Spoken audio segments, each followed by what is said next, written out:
Tuturuan ko naman kayong gumawa ng Valenciana rice. So, itong Valenciana to is pambahay version lang. So, gagamit tayo ng 45 days. Minarinate lang natin sa patis, pepper, and seasoning of your choice. So, marinate natin yan ng at least 12 hours or kahit shorter, okay lang naman.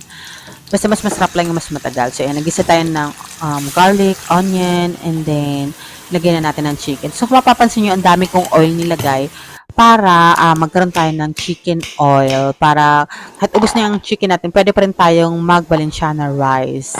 So, yun guys. So, dahil ayoko maghiwa yan, gumagamit ako ng food processor. So, dinurog ko lang ang ating carrots.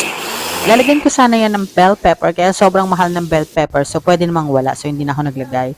So, inad ko na rin ang ating pinagmarinitan nung ating chicken and then ang ating atsuete para maging kulay yellow siya. So, sa ibang lugar, tinatawag tong adobong dilaw. So, yan yun. Similar. So, yan. Nag-add tayo ng maraming carrots kasi gusto ko yan. And then, pinakulo lang natin ng konti na maluto na. Nilagay na natin ang ating kinchay, pampabango. So, nalista ko lang yung chicken and then hiniwalay ko yung sauce. Yung iba, tinabi ko na dyan.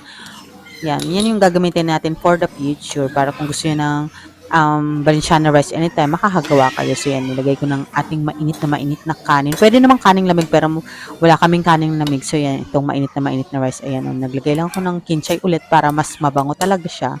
And then, serve lang natin siya ng ganyan. Yung parang mga nabibili lang. Ganyan. Sikit kasi dito sa Bulacan, itong Valenciana rice, guys. So, yan. Perfect na partner dyan ng toyo, suka, toyo, calamansi, and chili. So, yan. Kain na. Thank you for watching. Bye!